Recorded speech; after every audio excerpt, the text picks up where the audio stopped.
guys, we are at Writing the Vision. And with me here today is Nathaniel. Nathaniel, welcome. I believe this is your first time of being interviewed. Yes, it's my first time of being interviewed. Okay, welcome. Thank you very much. All right, so I'm going to just go straight to how today has been. Okay. How has the teachings been from when it started to this present time? Okay. Are there things you've learned that you'd like to share with us? Absolutely. Okay. I mean, first of all, I've been really blessed by all the sessions, starting from Pastor Thompson, of course, to Pastor Emeka, and then Mommy's session as well. I mean, it's been very awesome. It's been very lovely. One very crucial thing that I can say is a key takeaway for me from all the sessions so far is the fact that as believers, right, we all have what is called sin in us. There is sin, there are infirmities, there are so many imperfections. Yeah. And of course, based on all the things that we've learned so far, one thing that stands out is Christ is the peel. Christ is the one that can bring healing to our souls. So I recall during Pastor Thompson's ministration, he particularly mentioned that he wants to exalt Christ. Now, of course, that means that he wants to preach Christ, because Christ preaching is what brings salvation to the soul. Absolutely. I recall Pastor Emeka also reiterating that as well, that, Christ can be preached to the fullest. So if he's not being preached to the fullest, then you cannot be assured of full salvation. Before you go on, yes, so you spoke about Pastor Emeka's teaching just now. Yes. Okay, so there was a line, and I captured it here. Yes, please. There's a way the art can begin to rest in the knowledge that you have borne a scar or a mark for the Lord. Maybe in your dealings or maybe in your daily living or through your experiences. Absolutely. You have a scar, you've borne a mark for the Lord, and then you begin to glory in this. He emphasized that this isn't safe, that we ought to keep pressing to acquire more of God's laws. Yes. I'm going to be asking you directly, have you had an experience where you've borne a scar? Because it's best when we bring it to the practical life where everybody can relate to. Yes. So have you had a scar?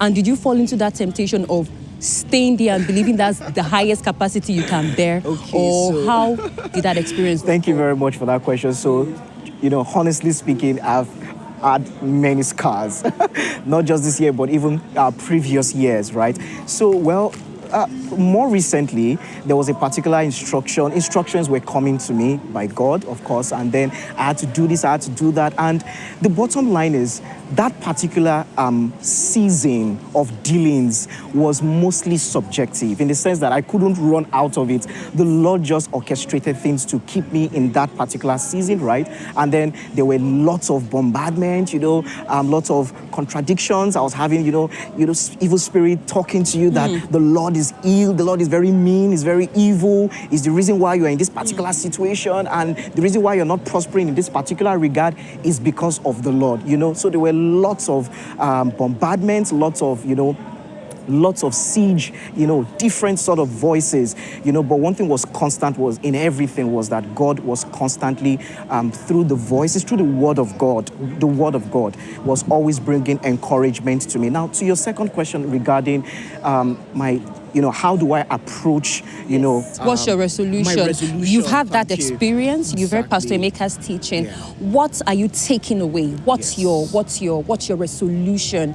I mean, my resolution is just maybe one word, two words particularly: keep journeying, right? So I remember in the Bible, I think it's Hebrews chapter 12, verse 1, it says, of verse 2, it says, looking up to Jesus, the author and the finisher of our faith. That means that we've started a journey of faith, and we need to finish this journey, right? And the only vehicle, the only mechanism through which we can arrive at the very end is the looking Lord up Jesus. to Jesus. It's just looking up to Jesus. So to summarize it all up, you would have your scars, you have your pains, absolutely. you have the tests and the trials. That's true. But in the midst of it all, keep your sight, your eyes locked on the Lord. Thank you so much, Nathaniel. Thank you very much for this, for sharing, for not holding back on sharing your experience. Thank you very much. All right. See you some other time. Hi. Hello. I love your talk. Thank you. Can you introduce yourself to us, please? My name is Anike Eliomade. Oh, do you sing? Because I think I saw you singing Yes. on stage. Yes, I sing. My department is I'm in the choir. Oh, okay. Awesome. Nice to have you on the show. Thank you. You've been here right from the morning session, right? Yes, I've been Okay, here. so I heard Pastor Mecca saying that nothing refreshes the soul like understanding. Okay. And he said the law of sin and death puts a kind of thirst in man that makes him not to hunger for righteousness. What do you make out of this? Okay. Well, I believe what that means to me is, the law of sin and death is, gives you a certain kind of beauty that makes the things of God, not desirable. Okay. It has its own promises that seemingly looks or outshines, Those the of things of God. Yeah. What- So, okay. okay. So I basically think that's it. It's loud. It's loud. No, Okay, also- you said it gives certain kind of promises. Yes. Like what? Okay. Okay. Well, the things of God, doesn't look like you are going to achieve anything in time. I believe, the things of God doesn't look glorious There's at no first. It's not catchy. shimmer. Yes, there's no shimmer around it, But then the devil is loud. His things, his promises looks more attainable, So I would say that's an example for me. For example, say you're given an opportunity to, take a job offer, and the Lord is saying, do not take the job offer. I mean, why would God say don't take a job? It depends. I believe it depends. It depends on how the Lord is leading you. It depends on what the Lord is saying in your life. It's based on individual. Yes. I would say that, yes, how the Lord is leading you. And if the Lord feels that's where you ought to be at that point in time, because I believe everything about God is salvation. God's decision for his children is coming from the stream of how it will benefit or end them where he created them for. Okay, so what I hear you saying is God's ultimate intention Yeah. for every single person Yes. is salvation. Yes. So anything that man does Yes. is based on his mindset is salvation first. Yes. So whether he will allow something or not allow it. Is that what you're saying? Yes, I believe that. And I believe that's what Daddy is talking about, Okay. So after you listened to him, what were the resolutions you made? I was really blessed by Pastor Meka's ministration. One of the major things for me was, Daddy giving me the understanding that you should be more conscious of, your status with God than any other thing. Daddy talking about his heart cry to God, help me, break me, just get me there. It just, made me more conscious of what God thinks of me. Daddy was saying, he is more concerned about, how he will face God, at the judgment seat of Christ, and so I don't want to be naked. Nobody wants to be naked. What does that mean? Yes, well, I believe, okay, so from our teaching, our parents' teaching, we believe that, righteousness is a clothing, and I believe there are stages to it. So I believe as you do righteousness, like Mommy Helen says, as you do it, you are clothed. And that is the clothing we all need to be clothed with. And so we won't be ashamed. Okay, so with that, what was the one thing that you said from today going forward, this is what I'm going to be doing? Would you like to share that decision with us? Yes, it's also streaming from Pastor Meka's message, I want to be conscious of Jesus. I want to be conscious of what my status is with him. I want to be conscious of, what I do that actually, streams back to what he feels about it, how he sees it. My status with God is something I should carry on my chest, every day. What's paramount? Yes, is what is paramount, and that's one thing I'm taking away. Wow, from that's the so awesome. That's so awesome. So how do you ensure that you actually, what God holds important is what is dear to your heart, based on how do you ensure that you actually do that? Okay, so based on, I would take a cue from Mommy Helen's teaching. She was saying that it's in the doing, and it is reviewed by the gospel. So I believe it is paying attention to listening, all the time, whether you think it's necessary or it's not necessary.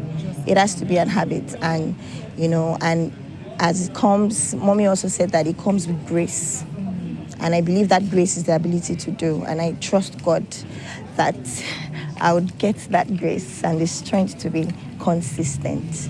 consistently doing. Yes. That's so awesome. Thank you so much. Thank you, man. Thank you very much. Next time when I see you singing, I'll hail out to you. Thank you so much. You really refreshed me. Thanks. I'm also blessed. Have a blessed day. Thank you. Bye. Okay, so this time around with me, I have a lady. Please, can you tell us your name? Mary Jane. Mary Jane, it's a pleasure having you here. Same here. It's nice to be here too. You're a pretty lady too, you know. Thank you. You too. So the teachings have been coming, the commandments have been coming. How has it been for you today?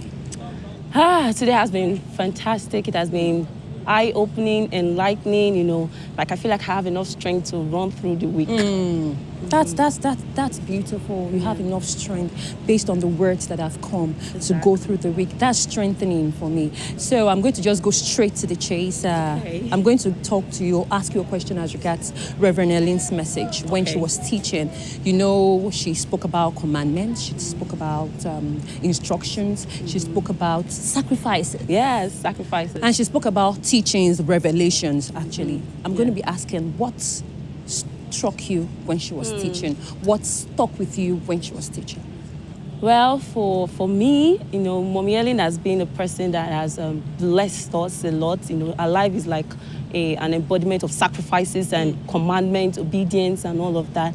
So for me, you know, I got to see that, you know, it's not just all about hearing the word, hearing revelation, knowing revelation. You know, it's also about doing what you hear, obeying commandments. You know, as instruction comes, we have to like follow instructions, run with it, do it, you know, and just allow it to just be. I'm liking the way you're going about it. So I'm going to be asking another question before I go to the last one. So while she was teaching, you already have it in you that it's not just about the hearing, it's about the doing of the hearing. The hearing, yes. So while she was teaching, was there something that you heard clearly that you had to do?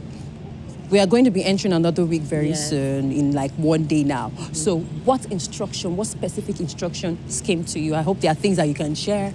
Yeah, okay, so, you know, we've heard a lot of high revelations, and, you know, for each level of... I'm talking about the one that came to you. That came to me, exactly. Your own instruction, your own commandment. I'm going to get there. Yes, so there's so many instructions we've heard, so many revelations and all of that. But for me personally, this week, I feel I'm going to run with the fact that I have to, you know, obey the instructions that the Lord has been putting in my heart. You know, there's a way that, you know, Mommy said during administration that sometimes we just think that, oh, that instruction you heard is for pastors, yes, those that are going to enter into glory, like you yourself, you don't want to enter into glory and all of that. So I feel that, you know, I have strength to obey the ones I've heard, you know. There's this particular instruction that I've been struggling with, talking about, you know, there's a way that we can submit to our pastors and, you know. It's not perfect. It's not perfect. Yes. You just tell them what you want to tell them and keep the major one. Exactly. Though someone says you cannot say everything. You know, there are some things you want to keep to yourself. So the Lord has been placing it in my heart to be more open to my pastors, you know, to pour out my soul, to bare my soul to them, you know, not to hide anything. And I feel like I have the strength after Mommy's message to do it. Thank you very much for that. Thank you very much for that.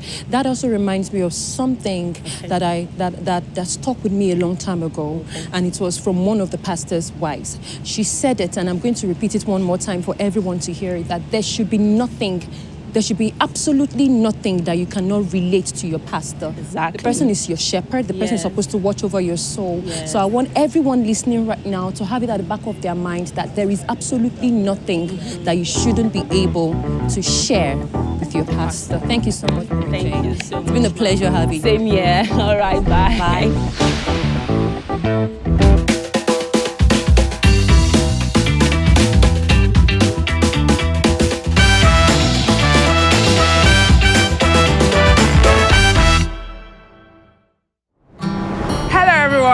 Welcome to the official YouTube channel of Revelo. I'm Pearl. I'm so excited to let you in on all the exciting content we have in store for you. You will be absolutely blown away and thoroughly blessed And on this channel, we host all the variants of Revelo. I mean, I'm talking Revelo On The Go, Revelo Classic, Revelo Q&A, and Revelo Lifestyle. You know what? To stay updated with every content we have in store for you, I need you to subscribe and click the notification bell. Yes, I said it. Click the notification bell so you get it like they say, as they hot. Follow us on all our social media platforms. You know why? Because we're also on Twitter, TikTok, and Instagram. Until next time.